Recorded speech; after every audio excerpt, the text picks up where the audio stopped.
नमस्कार। खबरों के इस बुलेटिन 'ਚ ਤੁਹਾਡਾ स्वागत है। मैं हाँ स्वरनजीत सिंह। पहला पेश ने चोणवीਆਂ खबरां। केंद्र सरकार ने सूचीबद्ध रोज़गारां ਵਿੱਚ ਲੱਗੇ ਕਾਮਿਆਂ ਨੂੰ ਵੱਡੀ ਰਾਹਤ ਦੇਣ ਲਈ ਵੇਰੀਏਬਲ ਮਹਿੰਗਾਈ ਭੱਤੇ ਦੀਆਂ ਦਰਾਂ ਨੂੰ ਸੋਧੀਆਂ ਦਰਾਂ ਅਪ੍ਰੈਲ 2021 ਤੋਂ ਲਾਗੂ।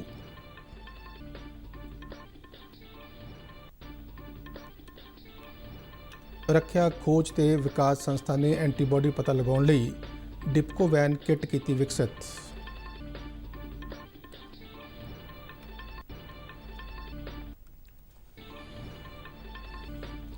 केंद्रीय सेहत मंत्रालय ने सारे सूबे में ब्लैक फंगस लाग के मद्देनज़र हस्पतालों में लाग को रोकण और सफाई और हाईजीन ਲਈ ਤਿਆਰੀਆਂ की समीक्षा करने के निर्देश दिते।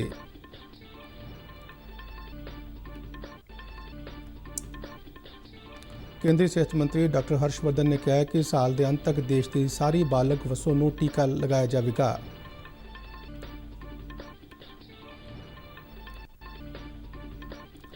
भारतीय जल सेना के पहले जंगी बेड़े INS राजपूत को 41 सालों की सेवा तो बाद सेवा मुक्त किया गया। ते हुण खबरां विस्तार नाल। केंद्र सरकार ਵੱਲੋਂ ਕੇਂਦਰੀ ਘੇਰੇ ਵਿੱਚ ਪੈਂਦੇ ਵੱਖ-ਵੱਖ ਸੂਚੀਬੱਧ ਰੋਜ਼ਗਾਰਾਂ ਵਿੱਚ ਲੱਗੇ ਕਾਮਿਆਂ ਦੀਆਂ ਵੱਖ-ਵੱਖ ਸ਼੍ਰੇਣੀਆਂ ਨੂੰ ਵੱਡੀ ਰਾਹਤ ਦੇਣ ਲਈ ਵੇਰੀਏਬਲ ਡੀਅਰਨੈਸ ਅਲਾਊਂਸ ਦੀਆਂ ਦਰਾਂ ਨੂੰ ਸੋਧਿਆ ਗਿਆ ਹੈ। ਕਿਰਤ ਤੇ ਰੁਜ਼ਗਾਰ ਮੰਤਰੀ ਸੰਤੋਸ਼ ਗੰਗਵਾਰ ਨੇ ਕਿਹਾ ਹੈ ਕਿ ਇਸ ਵਾਰ ਲਗਭਗ 1 ਕਰੋੜ 50 ਲੱਖ ਕਾਮਿਆਂ ਨੂੰ ਫਾਇਦਾ ਹੋਵੇਗਾ। ਇਹ ਵਧੀ ਹੋਈ ਦਰ ਬੀਤੀ ਅਪ੍ਰੈਲ ਦੀ 1 ਤਰੀਕ ਤੋਂ ਲਾਗੂ ਕੀਤੀ ਗਈ ਹੈ। DDA ਕਿਰਤ ਵਿਭਾਗ ਵੱਲੋਂ ਇਕੱਤਰ ਕੀਤੇ ਗਏ ਉਦਯੋਗਿਕ ਕਾਮਿਆਂ ਲਈ ਖਪਤਕਾਰ ਮੁੱਲ ਅੰਕ ਦੀ ਔਸਤ ਦੇ ਆਧਾਰ ਤੇ ਸੋਧੀ ਗਈ ਹੈ। ਕਿਰਤ ਤੇ ਰੁਜ਼ਗਾਰ ਮੰਤਰਾਲੇ ਵੱਲੋਂ ਜਾਰੀ ਬਿਆਨ ਵਿੱਚ ਕਿਹਾ ਗਿਆ ਕਿ ਇਹ ਨਿਰਧਾਰਿਤ ਦਰਾਂ ਕੇਂਦਰੀ ਘੇਰੇ ਅੰਦਰ ਪੈਂਦੇ ਸੂਚੀਬੱਧ ਰੋਜ਼ਗਾਰਾਂ ਤੇ ਲਾਗੂ ਹੋਣਗੀਆਂ। ਇਹਨਾਂ ਵਿੱਚ ਕੇਂਦਰ ਸਰਕਾਰ ਤਹਿਤ ਆਉਂਦੀਆਂ ਸੰਸਥਾਵਾਂ, ਰੇਲਵੇ ਪ੍ਰਸ਼ਾਸਨ, ਖਾਣਾ, ਮੁੱਖ ਬੰਦਰਗਾਹਾਂ ਅਤੇ ਕੇਂਦਰ ਸਰਕਾਰ ਦੁਆਰਾ ਸਥਾਪਿਤ ਕੋਈ ਵੀ ਕਾਰਪੋਰੇਸ਼ਨ ਆਉਂਦੀ ਹੈ।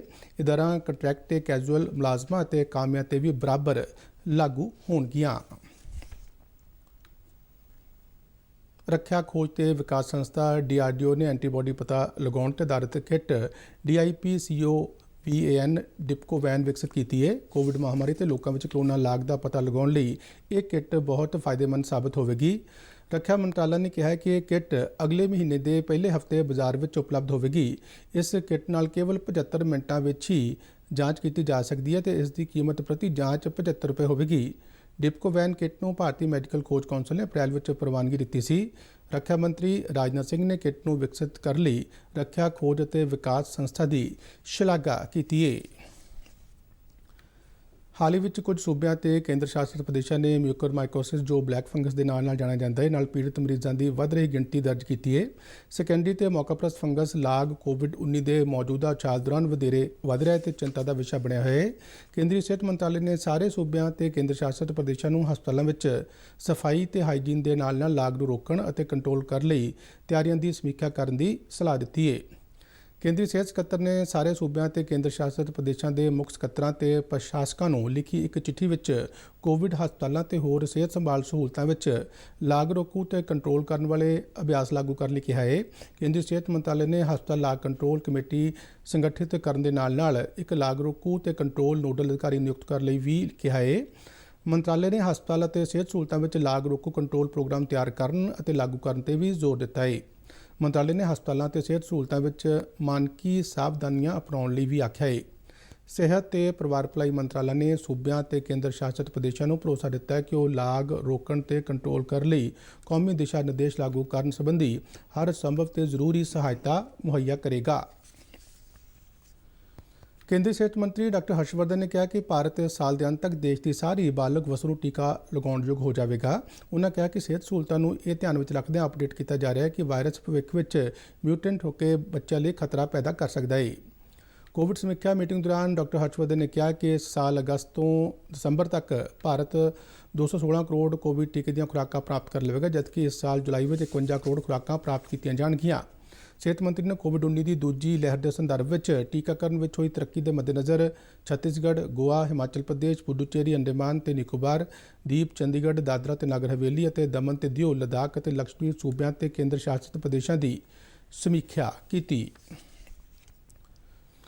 ਭਾਰਤ ਵਿੱਚ ਕੋਵਿਡ-19 ਟੀਕਾਕਰਨ ਮੁਹਿੰਮ ਦੌਰਾਨ ਲਗਾਏ ਜਾ ਰਹੇ ਟੀਕਿਆਂ ਦੀ ਗਿਣਤੀ 19 ਕਰੋੜ 32 ਲੱਖ 97 ਹਜ਼ਾਰ ਤੋਂ ਵੱਧ ਹੋ ਗਈ ਹੈ।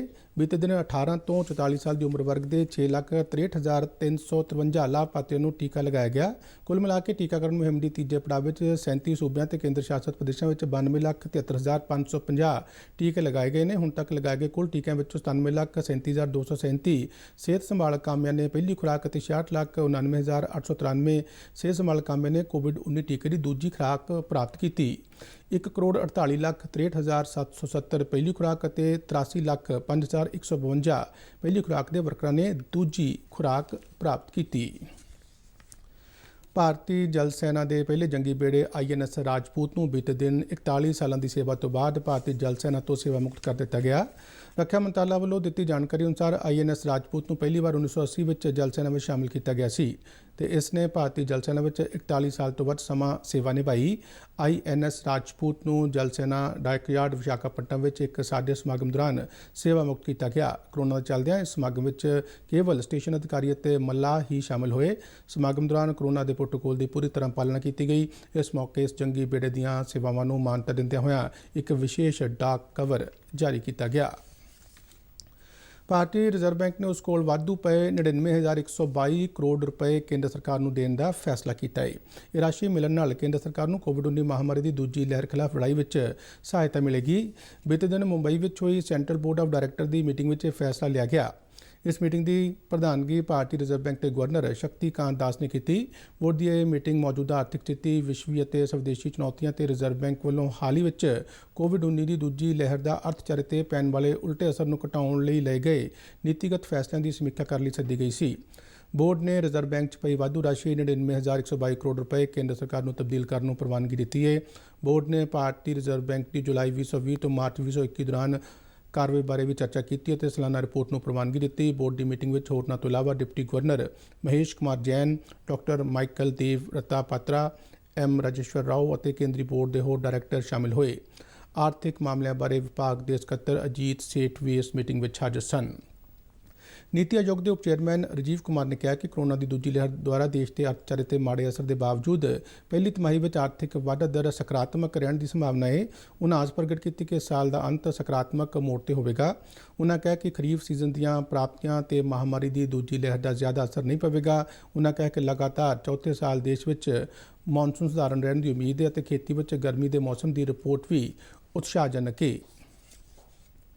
ਪ੍ਰਧਾਨ ਮੰਤਰੀ ਨਰਿੰਦਰ ਮੋਦੀ ਵੱਲੋਂ ਖਾਦਾਂ ਤੇ ਸਬਸਿਡੀ ਵਧਾਉਣ ਬਾਰੇ ਇਤਿਹਾਸਕ ਐਲਾਨ ਤੋਂ ਬਾਅਦ ਇਸ ਬਾਰੇ ਨੋਟੀਫਿਕੇਸ਼ਨ ਜਾਰੀ ਕਰ ਦਿੱਤਾ ਗਿਆ ਹੈ।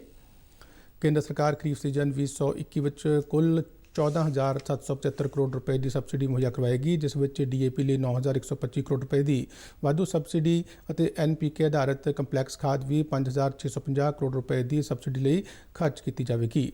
ਹੁਣ DAP ਸਮੇਤ P&K ਖਾਦ ਤੇ ਖਰੀਫ ਸੀਜ਼ਨ 2021 ਤੱਕ ਸਬਸਿਡੀ ਵਿੱਚ 100% ਤੋਂ ਵਾਧਾ ਕੀਤਾ ਗਿਆ ਹੈ। DAP ਖਾਦ ਦੀ ਸਬਸਿਡੀ 500 ਰੁਪਏ ਪ੍ਰਤੀ ਬੋਰੀ ਤੋਂ ਵਧਾ ਕੇ 1,200 ਰੁਪਏ ਪ੍ਰਤੀ ਬੋਰੀ ਕੀਤੀ ਗਈ ਹੈ, ਜੋ ਲਗਭਗ 140% ਦਾ ਵਾਧਾ ਹੈ।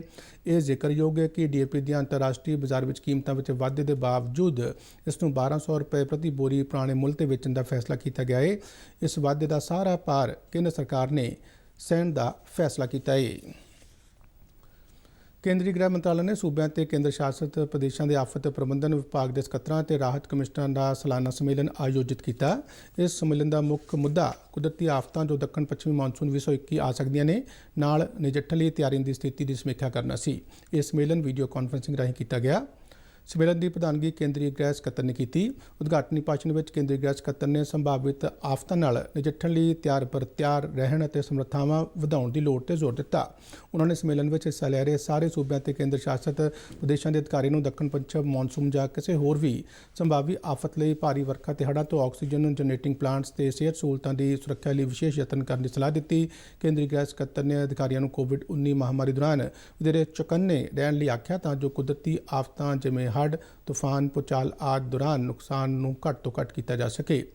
ਇਸ ਮੌਕੇ ਕੇਂਦਰੀ ਗ੍ਰਹਿ ਸਕੱਤਰ ਨੈਸ਼ਨਲ ਰਿਮੋਟ ਸੈਂਸਿੰਗ ਸੈਂਟਰ ਵੱਲੋਂ ਵਿਕਸਿਤ ਕੀਤੀ ਗਈ ਐਮਰਜੈਂਸੀ ਪ੍ਰਬੰਧਨ ਲਈ ਨੈਸ਼ਨਲ ਡਾਟਾਬੇਸ 4.0 ਵਰਜ਼ਨ ਜਾਰੀ ਕੀਤੀ, ਜੋ ਰੀਅਲ ਟਾਈਮ ਚੇਤਾਵਨੀ ਲਈ ਏਕੀਕ੍ਰਿਤ ਕਰਨ ਵਿੱਚ ਬਹੁਤ ਮਦਦਗਾਰ ਹੈ। ਇਸ ਦੇ ਨਾਲ ਹੀ ਖਬਰਾਂ ਦਾ ਇਹ ਬੁਲੇਟਿਨ ਖਤਮ ਹੁੰਦਾ ਹੈ। ਆਗਿਆ ਦਿਓ। ਧੰਨਵਾਦ।